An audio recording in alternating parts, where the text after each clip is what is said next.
Audio Jungle.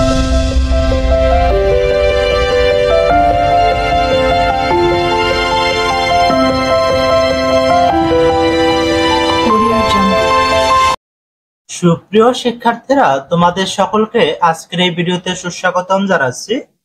এই ভিডিওটি মূলত নবম শ্রেণীর শিক্ষার্থীদের জন্য।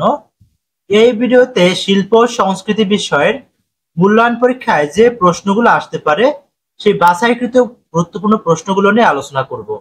আর আজকের এই ভিডিওটি তোমাদের জন্য খুবই গুরুত্বপূর্ণ। তোমরা অবশ্যই ভিডিওটি না টেনে শেষ পর্যন্ত দেখবে এবং চ্যানেলটি সাবস্ক্রাইব করে সাথেই থাকবে। তোমাদের শিল্প সংস্কৃতি পরীক্ষাটি অনুষ্ঠিত হবে আগামী 20 তারিখে। প্রশ্ন: দৈনন্দিন জীবনযাপনের জন্য ব্যবহৃত সকল বস্তুগত ও অবস্তুগত সংস্কৃতির ধারণা বর্ণনা করো এবং তাদের উপাদানের একটি তালিকা তৈরি করো। নমুনা উত্তর: বস্তুগত সংস্কৃতির উপাদানের তালিকা নিম্নরূপ। ধারণা: দৈনন্দিন জীবনযাপনে এই বস্তুগত উপাদানগুলো ব্যবহৃত হয়, তাই এগুলো বস্তুগত সংস্কৃতির অন্তর্ভুক্ত। বস্তুগত সংস্কৃতির তালিকা: ঘরবাড়ি, আসবাবপত্র, পোশাক, তৈজসপত্র, হাতিয়ার, যন্ত্রপাতি, যানবাহন, খাদ্যদ্রব্য, বাদ্যযন্ত্র, কৃষিকাজে ব্যবহৃত যন্ত্র ইত্যাদি। অবস্তুগত সংস্কৃতির উপাদানের ধারণা ও তালিকা।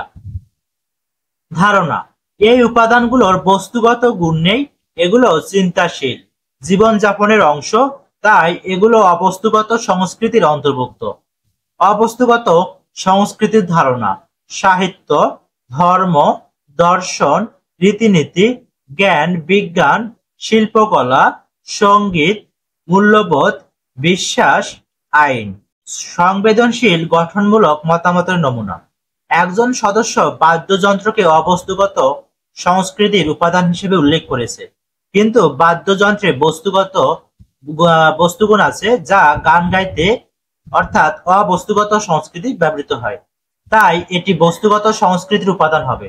তাদের দলের উপস্থাপন খুবই প্রশংসনীয় ছিল, আত্মবিশ্বাসের সাথে তারা উপস্থাপন করতে পেরেছে। নোট: কাল্পনিক একটি অবস্থা চিন্তা করে মতামতের নমুনাটি দেওয়া হয়েছে। এভাবে তুমি শ্রেণীকক্ষে বিভিন্ন দলের উপস্থাপন দেখে তোমার সংবেদনশীল গঠনমূলক মতামত দিতে পারো।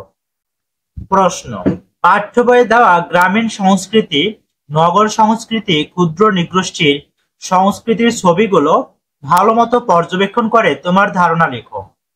নমুনা উত্তর: গ্রামীণ সংস্কৃতি: গ্রামের মানুষের দৈনন্দিন জীবন, সুখ দুঃখ, আনন্দ বেদনা, হাসি কান্না নিয়ে যে সংস্কৃতি গড়ে ওঠে তাকে গ্রামীণ সংস্কৃতি বলে। কৃষিকাজ, মৎস্য চাষ, নৌকা চালানো ইত্যাদি পেশা গ্রামের সংস্কৃতি নির্মাণে ভূমিকা রাখে। হিন্দু, মুসলিম, খ্রিস্টান, বৌদ্ধ সব ধর্মের মানুষই এখানে বসবাস করে। তাদের খাদ্য তালিকায় প্রাধান্য পায় ভাত, মাছ, সবজি। গ্রামের মানুষের বিভিন্ন উৎসবের মধ্যে রয়েছে পৌষ মেলা, নবান্ন উৎসব, বৈশাখী মেলা ইত্যাদি। লুঙ্গি পুরুষদের এবং শাড়ি মহিলাদের প্রধান পোশাক।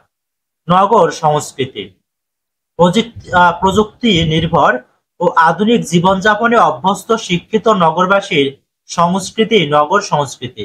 সরকারি বেসরকারি প্রতিষ্ঠানে চাকরি, ব্যবসায়, শিল্প কারখানা, অফিস পাঠাগার, বাস, গাড়ি, অটো নিয়ে গড়ে উঠেছে নগর সংস্কৃতি।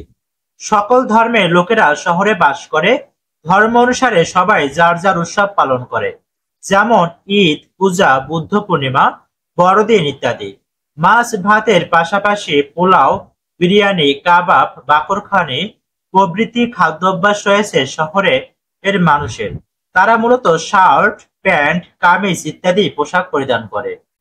ক্ষুদ্র নৃগোষ্ঠীর সংস্কৃতি: ক্ষুদ্র নৃগোষ্ঠী বলতে বোঝায় এমন একটি জনসমষ্টি যারা একটি আলাদা অঞ্চলে বসবাস করে, যাদের একটি নিজস্ব সাংস্কৃতিক ঐক্য রয়েছে। তাদের রয়েছে নিজস্ব ঘরবাড়ি, পোশাক, খাদ্যাভ্যাস, চাষাবাদ পদ্ধতি এবং সামাজিক ও ধর্মীয় আচার অনুষ্ঠান।